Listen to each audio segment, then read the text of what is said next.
some of the research that myself and colleagues have been working on for the past few years to try and use the ice sheet and sea level system model to simulate the evolution of the Greenland ice sheet over the Holocene. And then I'll also show some simulations going forward into the future. And I'll note this is kind of preliminary results. So we're still mulling over some of the details um, uh, uh, uh, and final results and conclusions. Um, so this project is part of a broader NSF-sponsored project between a number of different institutions.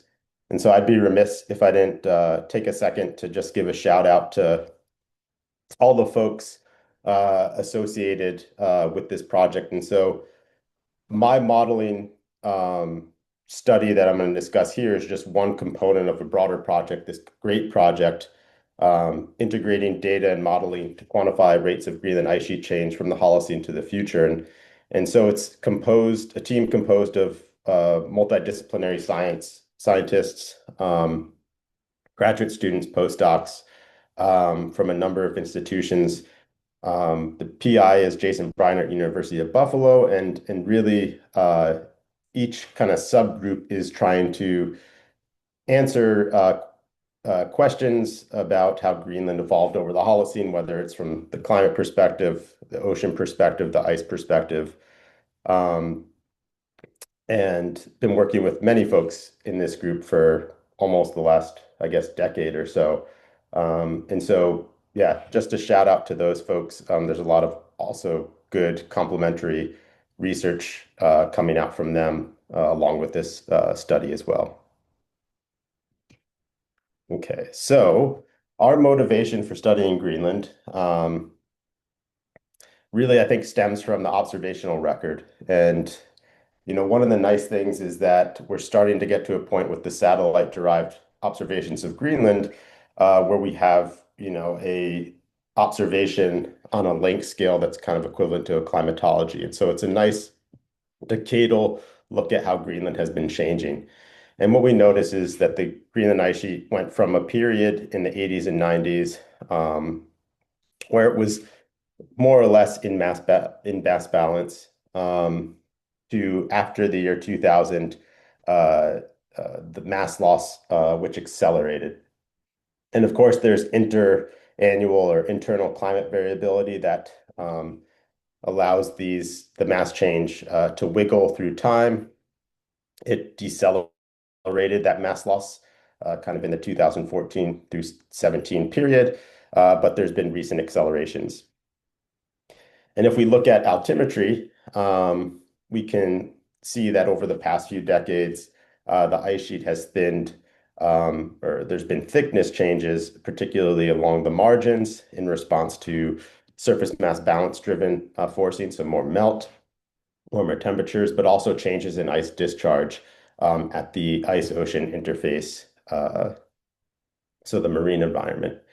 And so we take a look at these observations and kind of from a paleo perspective, these observations, while they're great and we need to have follow-on and continuity in these satellite observing systems, it still is a relatively short record. And so we can kind of ask questions about how anomalous are these, particularly in the face of centennial to millennial scale changes. And so in 2020, we this similar team led by Jason Briner again, we published a study where we used ISSM, the ice sheet and sea level system model, to simulate the evolution of just a portion of the Greenland ice sheet, this southwest and central west portion across the Holocene. And it was kind of a jumping off point for getting ISSM to become a model that was more compliant with simulating over geologic or paleoclimate timescales.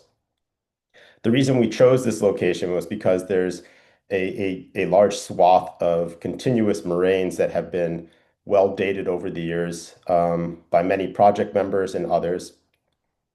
And that allowed us to constrain our model results against the geologic record of ice retreat. And when we did that, we were able to put together this kind of compilation figure showing the rate of ice mass loss across the Holocene. And then in conjunction with some ISMIP ice sheet model intercomparison project simulations I submitted, we modeled out into the future to 2100. And the broad conclusion of this work is that for the higher emission scenarios, um, Holocene uh, ice mass loss would be exceeded by the end of the century, kind of putting into perspective where we might be heading. And like I said, that was a jumping off point for our current work. This work only focused on Southwest and Central West Greenland, and the model at that time did not include any ice-ocean interactions like calving or submarine melting of floating ice. And so that kind of led us down the road to do a more Greenland-wide model, include ice-ocean interactions, and uh, really still focus on the Holocene. Kind of in my opinion as a ice modeler, but I think many of the group members, the Holocene is this underutilized period for ice modeling. And if we look at borehole temperatures, just to give an example, dive-through or grip borehole temperatures, I'm sure as many people are aware, there was a period, the middle Holocene thermal maximum, where temperatures in Greenland were at least as warm as today in many locations, and in other locations, potentially a few degrees Celsius warmer than today. Um, and so it's a great metric for evaluating where we are currently and where we might be heading in the future. And so our project questions, again, still trying to put into perspective how anomalous recent mass loss, or at least historical mass loss, is in the context of the geologic past. The other big thing is, can we actually simulate the whole Greenland ice sheet, Holocene ice evolution, and with some accuracy? And so what I mean by that is using the extensive data sets that constrain ice margin migration through the Holocene, can we kind of score our simulations and see how well they do? And then for those simulations that do a good job simulating Holocene ice evolution, let's see what happens if we go forward into the future. And then the last one, what is the impact of climate uncertainty on the Holocene evolution? And as I'll discuss, the sampling of climate uncertainty is something that isn't done too often in paleo ice modeling in Greenland. Um, uh, a lot of folks use like parameter sweep studies, but the climate uncertainty is something that's tends to be undersampled, and I'll discuss how we kind of focus on that. And so the ice sheet model that we use is the ice sheet and sea level system model. It was developed at NASA's Jet Propulsion Laboratory. Um, it was developed as a data assimilation model at first, back in 2010, 2012, and to do really high resolution simulation. So it wasn't necessarily the best model for simulating over centennial to millennial timescales. But over the last years, we've gotten it to a point where it's more compliant with doing these longer term simulations. It's still a very computationally heavy model to run, but we've gotten it to a point where we can get these simulations done with relative ease. And so the time period that we're focusing on is 12,500 years ago up into the future, the year 2300. Our domain, in terms of our ice sheet domain and boundary, we relied on this recent paper by Tancred Leger, who actually gave a talk on this at your seminar last year and presented these results. This is his gridded reconstruction called PaleoGRIS 1.0 of Greenland ice sheet margin migration over the last deglaciation. And so he used available radiocarbon, surface exposure ages, kind of geomorphological indicators to create this gridded reconstruction of Greenland ice retreat in 500-year windows. And so we choose the 12,500 year boundary as our starting point. And so that's our model domain here, shown here. So the Greenland ice sheet was in many locations just offshore, of course, across the Nares Strait here. We include that. And our spatial resolution goes from 1.5 kilometers in areas where the bedrock topography or gradients in the bedrock topography are high, so like fjords, to 20 kilometers over the interior. Some de other details about the ice model. I just want to point out that the change from 2020, as well as doing the whole ice sheet, is that we now include these ice ocean interface. And so we have a moving front, and we simulate calving using a von Mises calving law. And then we calculate transient submarine melt rates using PCOP, which is a plume model within ISSM. And then the other thing I just wanted to say is that we do have a solid Earth and sea level coupler that's recently been implemented in ISSM, um, but not at the time of when we were kind of doing these core simulations. So we prescribed bedrock changes, relative sea level changes from our colleagues, Reconstruction, Lambert, Caron. So in terms of the climate boundary conditions, as I said, I think the climate is probably one of the most uh, biggest, largest sources of uncertainty in paleo ice modeling. Um, and typically, folks might use an ice core record to reconstruct climate going back through time to force an ice sheet model or use output from a climate model. In this case, we rely on paleoclimate data assimilation products. These, in the past decade or so, have become more common. And I won't do justice to how this is done, but we work with our colleagues at University of Washington, in this case, Greg Haykim, Eric Steig, Olivia Truax, uh, and Zilu Meng. And what they do is they take climate model output. So you could think of this as a transient simulation of the last deglaciation. And they take proxy data, in this case, ice core data, which tells you something about temperature, tells you something about accumulation. And then using data assimilation techniques, they're able to come up with this improved reconstruction that incorporates information from the proxies itself, but also incorporates the spatial relationships that you would get in a climate model. What I mean by that is the spatial relationship between how, let's say, temperature varies from the summit of Greenland to the margins. And so there's a number of these different products. In 2020, we worked with Jessica Badgley, who came up with a similar reconstruction, relying on ice core proxy data. In 2018, Christo Beiser also had a ice core derived reconstruction. And then Olivia Truax, along with this project, has come up with a recent and new reconstruction of climate. The outlier here is this Osmond reconstruction, which is a global reconstruction of temperature based on sea surface temperature proxies.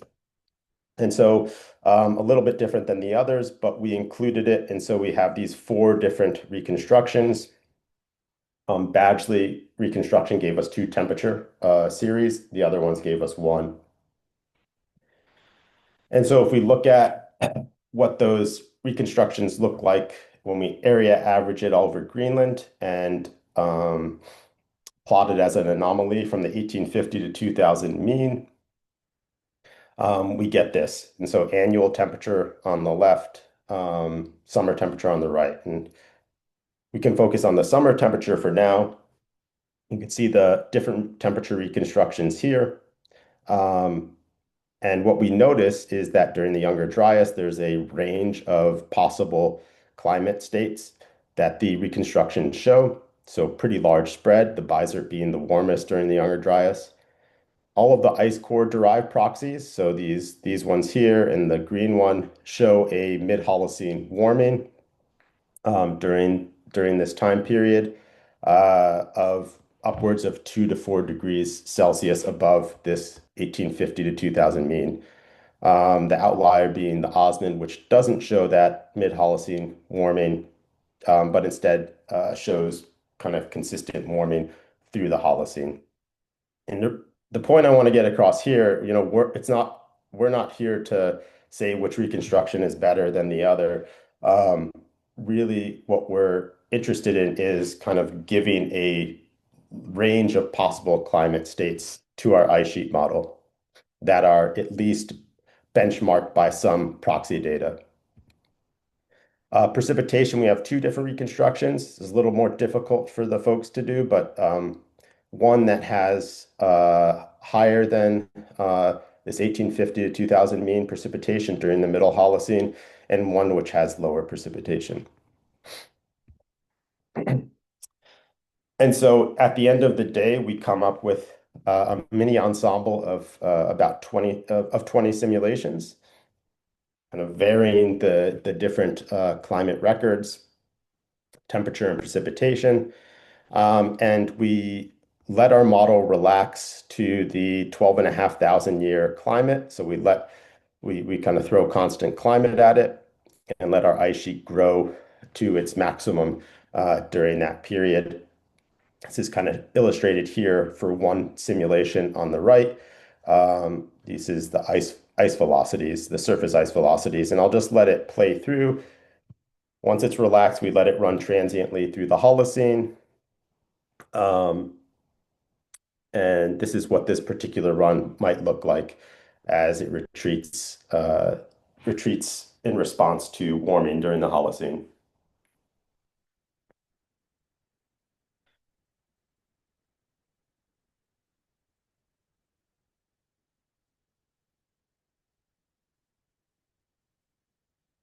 Okay, and so by the pre-industrial, this is what this particular run ends up looking like. Okay, so we have 20 different simulations, a small ensemble. We just kind of shotgun blast, plot just what each individual model looks like in terms of ice area through time. You can see that there's a notable spread, particularly in the initial ice area here at 12,500 years ago, but also through the whole Holocene. There's a pretty large spread. And there are some that kind of converge, but looking at this, kind of the question we have to ask is how do we evaluate these simulations giving such large spread? And that's not necessarily like um, a recipe that's laid out in paleo ice flow modeling. How do you compare it to on the ground data? And that's why kind of being part of this larger team as an ice modeler, where we have glacial geologists, paleoclimatologists, and other folks, we're able to kind of rely on their expertise to evaluate the model simulations. And so what we do is we develop a multi-factor criteria to assess our model results. Currently, this is still potentially a work in progress, but currently we have these 6 different evaluation criterias, and they're going to be scored either 0, meaning they fail, or 1, they pass. And then the metric for evaluation here on the right. We have our 20 simulations. I'll go ahead and just highlight 2 and show you what those 2 look like. But just for example, we also look at the climate forcing. We look at if the simulated present day ice sheet is within 10% of the ice area. How does it compare to a moraine record? And then is there a Holocene minimum is another. So we'll look at this first one, this Leger 2024 data set. And here's that same plot I showed earlier, except just a little bit blown up here for northern Greenland and then southern Greenland. And the colors indicate the reconstructed ice sheet retreat history across the last deglaciation and then through the Holocene. Now, the great thing about this reconstruction is that it's gridded. And so at every little pixel, we can assess what the reconstructed age is in terms of its retreat history. This is in 500-year windows. And so using or working with our collaborator, Joe Tolenko, he developed a model data comparison tool where we take that ledger reconstruction shown here on the left, and this would just be age. And so at every pixel, there's an age associated with the retreat. And then from our ice sheet model output, I can calculate the retreat age as well. and then we can get a map that looks like this. The green areas are the areas in the ice sheet model where um, there's ice at the present day, when in reality there isn't ice there. So it's a little bit bigger than present day, and we don't compare those pixels. So we have these different pixels for the reconstruction and the simulation, showing where there's retreat or when the retreat happened. And then what we do is instead of comparing the ages to each other directly, we actually look within the 500-year window. So down here on the x-axis, we have this age interval in 500-year windows because that's the window of time that the reconstruction is in every 500 years. And we look at how many pixels are deglaciated within that window of time between the reconstruction and the simulation. And that's shown here. The height of the bars are the count of those pixels deglaciated during the window.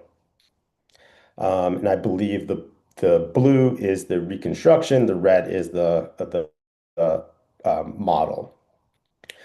And at the end of the day, we can take the root mean square error of these, and this is just an example of four different simulations, and we have kind of imposed root mean square error of 10% or less passes our criteria. And so this is a tool, one of the tools that we're using to evaluate our simulations. This is a nice little pipeline that Joe Talenko has set up, so it's easily run on the fly, very quick. So it's been super helpful for evaluating these simulations. Another one I just wanted to highlight is uh, there's been recent work with this green drill project, which went around kind of the margins of Greenland and drilled down to bedrock in many locations. One of those locations was Prudhoe Dome here in northwest Greenland. And what they did for the project is they drilled down about 509 meters through the ice uh, and recovered sub-ice sediments. They used luminescence dating to infer when the area was last ice-free. And so down here in the lower right, they've highlighted time period 8.7 to 6,000 years ago. This area, Prudhoe Dome, was ice-free. So almost a 3,000 year period of time. And that was in response to temperature anomalies that were 3 to 6 degrees Celsius above pre-industrial. And so this is important because this is similar to where we're heading into the future. And so this area, Prudhoe Dome, is kind of a good bellwether for how the ice sheet responds to anomalies warmer than present day, because there's ice obviously there today. And so what we did was looked at the simulations that might show ice retreating sometime during the middle Holocene across Prudhoe Dome, and then simulations that showed the ice advancing back to present day state. And so if we just take a look in map form, here's the observed present day ice extent. This red circle shows where Prudhoe Dome is. This blue mask is one simulation, the simulated present day ice extent. And you can notice this is once it's simulated across the whole Holocene. What you notice that some areas do a relatively great job at matching other areas, not so much. But the important thing here is that it simulates ice over Prudhoe Dome at present day.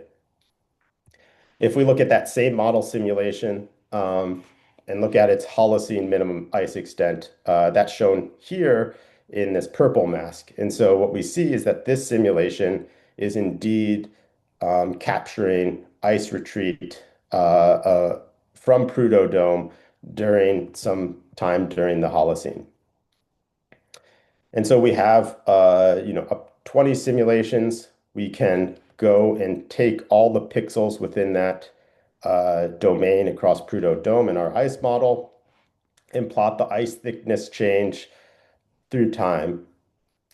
And I've just highlighted here the periods of time when there was ice cover and the periods of time when it was ice free.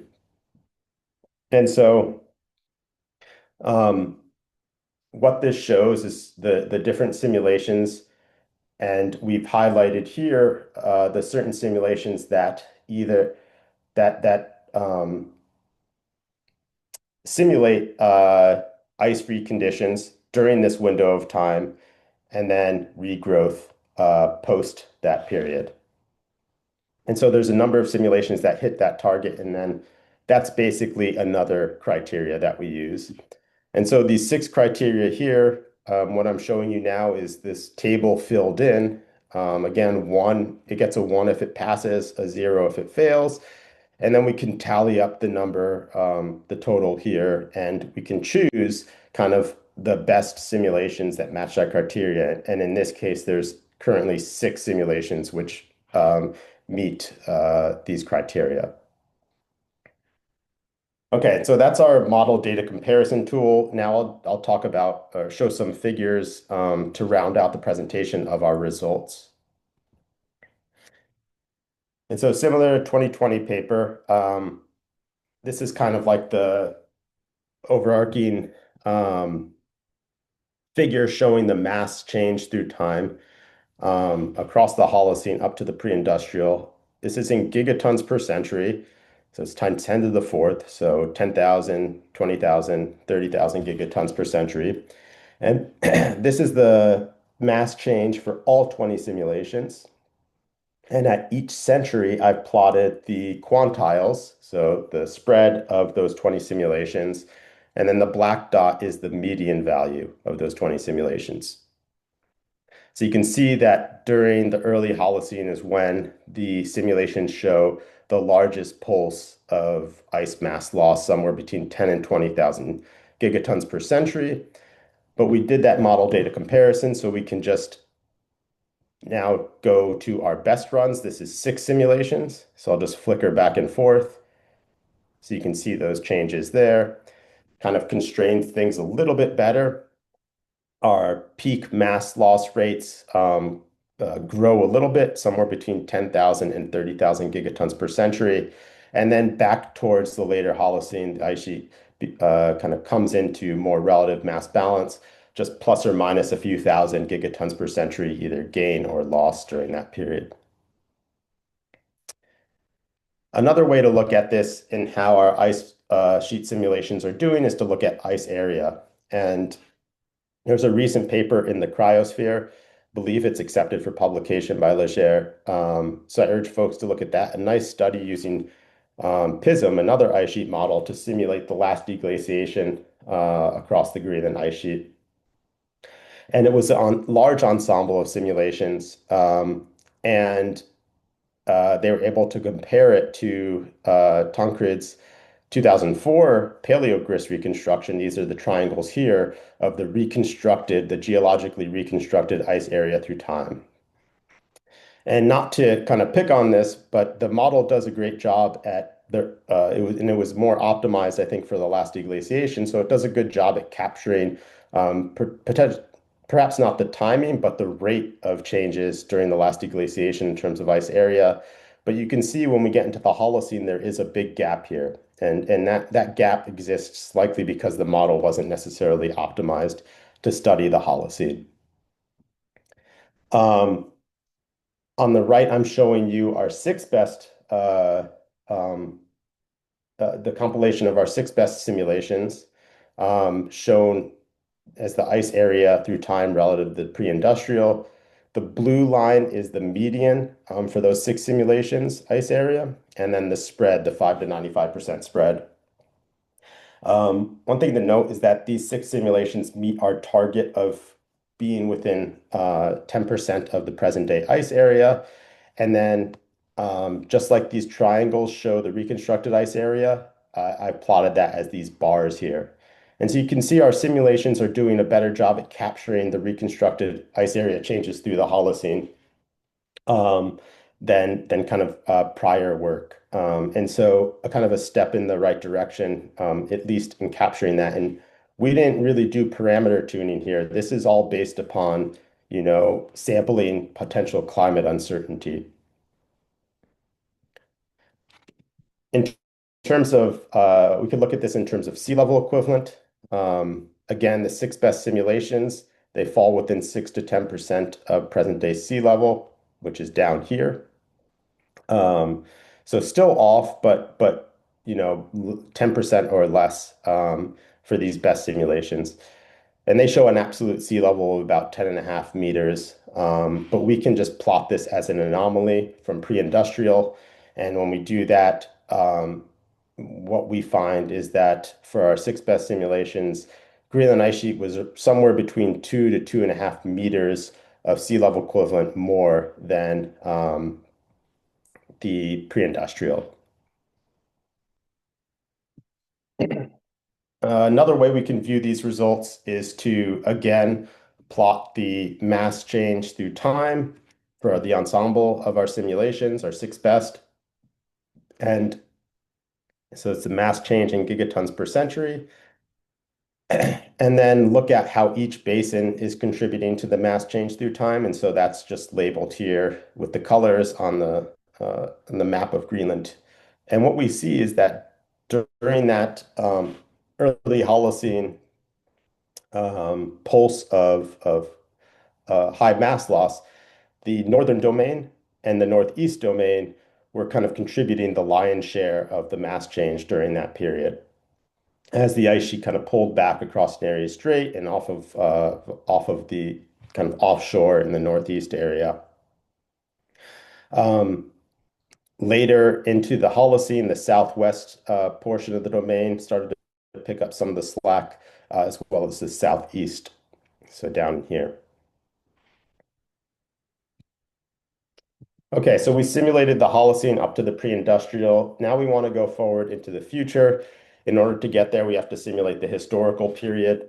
So this 1850 to 2014 period. To do so, we chose the CSM climate model. So these are from the latest CMIP climate model intercomparison project, the outputs from those. We chose CSM because CSM is one of the few models that did this scenario MIP. And so there are simulations to the year 2300. What I've plotted here is the temperature anomaly. The green line is this historical CSM reconstruction. And then I've plotted in this gray shading this box, Jason Box's 2013 reconstruction. This is considered a reanalysis product. And you can see that CESM doesn't capture kind of the larger scale internal climate variability, like these cooler period here, and this warm period in the 1930s, but by and large captures the larger kind of trends of relatively cooler, stable temperature, and then the warm up into the past few decades. Now, going into the future, there's a range of possible climate states depending on our emission scenarios. The latest CMIP models use these shared this SSP scenarios. And so I've just plotted that here. In terms of the mean annual temperature, we have the SSP 85 or 585, which is the highest emissions scenario that's shown as the green line up to 2100. This 545 overshoot is this blue line, if you can see here, that follows the 585 line until about 2050, and then we curb emissions significantly. The 370 line is this kind of this orangey yellow line here, and this is I'm been made aware that this is probably where our current emissions trajectory is. So not the 585, but more along the 370 line, although I'm sure that can change. And then a few other lower emission scenarios. And together they estimate about, or they simulate about 2 to 7 degrees of warming above pre-industrial. To give some perspective, I've just plotted those two, 370 and 85, on the summer temperature anomalies for the Holocene reconstruction, just showing that the 85 is kind of well outside of what we experienced. The 370 is kind of getting to the fringes of the anomalies that were experienced during the Holocene. Okay, so we'll go back to this plot, the gigatons per century for our six best runs. Again, highlighting this pulse of high mass loss during the early to mid Holocene. And then I'll just plot what we simulate for the 1900 to 2000, that mean period over the century. It's about 4,000 gigatons per century is the mass loss. This can be compared with a reconstruction from Kjeldsen in 2015. They estimated about somewhere in the range of 7,000 gigatons over that century with some uncertainty. And so within the uncertainty, we're not far off, but I think we're underestimating the melt because potentially CSM isn't capturing that warming during the 1930s that was experienced in Greenland. And so I'm going to step through the individual um, emission scenarios. This is what we simulate out to the year 2100 for the low emission scenario. It's SSP 126. So it's starting to get to the maximum, like the middle of the range for the Holocene mass loss. It's hard to see, but that's 245, SSP 245. And then by 370, kind of where our current emissions pathway is globally, we're starting to get to outside of anything that was experienced during the Holocene, at least in our six best simulations, for the exception of, one or two centuries. And then, of course, following the high emission scenario, this is similar to what we found in our 2020 paper, with the highest emission scenarios kind of well outside of those bounds of what was experienced during the Holocene. Okay, so that's out to 2100. Um, oh, I just wanted to add that if you look at the GRACE and GRACE follow-on record, um, they show a mean over the 2002 to 2023 period of 270 gigatons per year. And we can't make that a century average, but if you did, it would be 27,000 gigatons per century. That would kind of place current mass loss somewhere in this range between the 245 and 370 emissions pathway. Of course, there's a lot of internal variability. I think last year was only 55 gigatons per year. And so can't really extrapolate it like that. So if we go forward to the year 2300, these are the emissions pathways that we currently have. And so we have SSP 85, shows about 15 degrees of warming in the mean annual since pre-industrial, and then these lower emission scenarios. And so unfortunately, these middle of the road scenarios didn't go to 2300, but I think we're going to be able to extend these out into the to 2300 and still use them by doing some extrapolation techniques that have been used in past ice sheet model intercomparison papers. And so eventually, I think we'll have these middle of the road scenarios going out to the year 2300. This just gives some perspective here of where this high emission scenario uh, goes into the future. And you can see that the amount of warming above pre-industrial is kind of similar to the amount of warming from the younger Dryas to the middle Holocene thermal maximum. Just that took thousands of years, and this is over a 300-year period. So definitely, we're not probably on that emissions pathway, but this is just a little bit of a scary plot to look at in terms of what possibly could happen. And so this is that same gigatons per century. These are, I just plotted as this line through the Holocene, but now where it's in times 10 to the fifth. So it'd be 50,000 gigatons per century, 250,000 gigatons per century.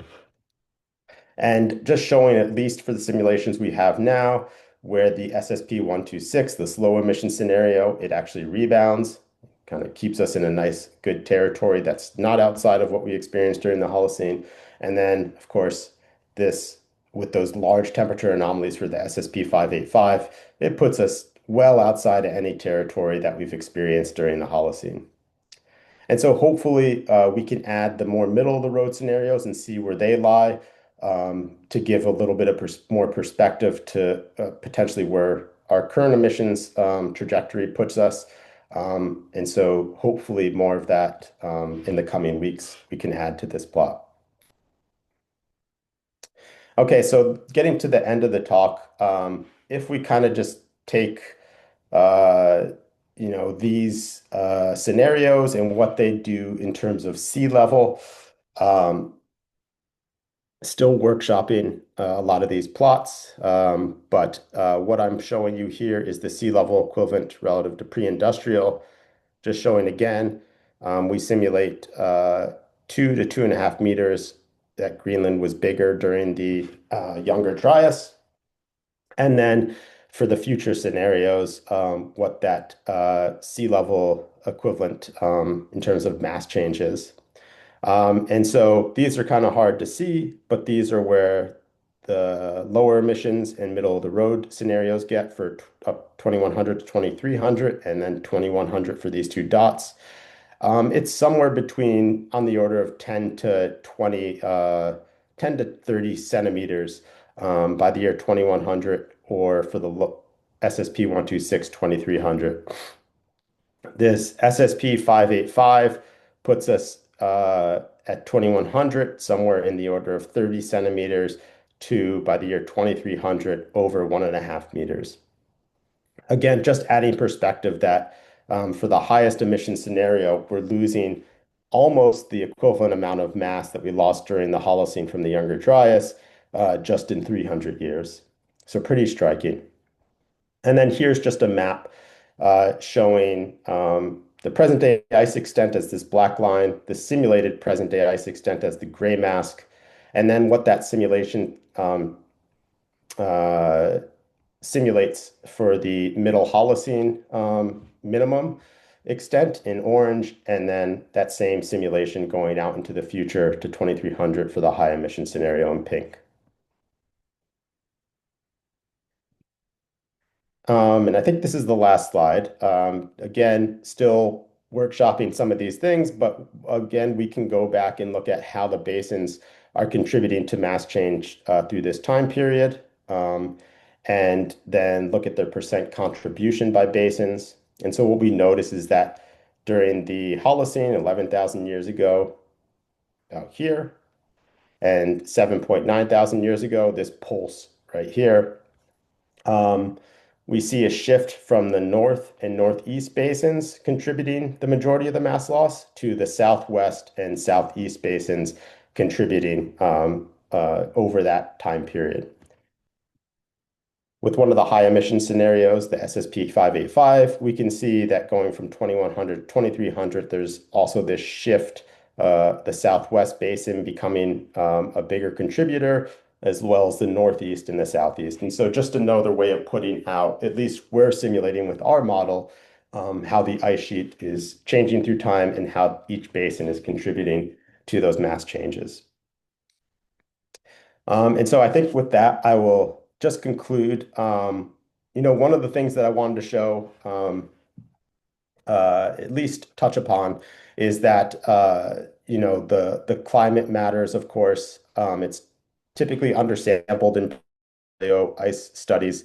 And since our ice sheet model is computationally heavy, we really couldn't do this big parameter sweep study, but we did sample a range of different possible climate scenarios and showed that just by sampling the range in climate, there is a large spread in the simulated ice history. In terms of the Holocene, here are the numbers for how big the ice sheet was at the start of the Holocene in our simulations, for our best simulations, and then the rate of mass change in this period. And in the future, we find that for the higher emission scenario, so the SSP 585 and then the 370, more importantly, where our current emissions trajectory is heading, we exceed the mass loss that was experienced during the mid-Holocene warming.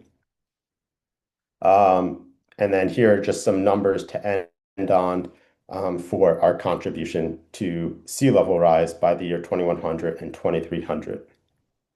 And so with that, I'll thank you all for tuning in and listening to this. I appreciate the invitation as well, Ray. So thank you again.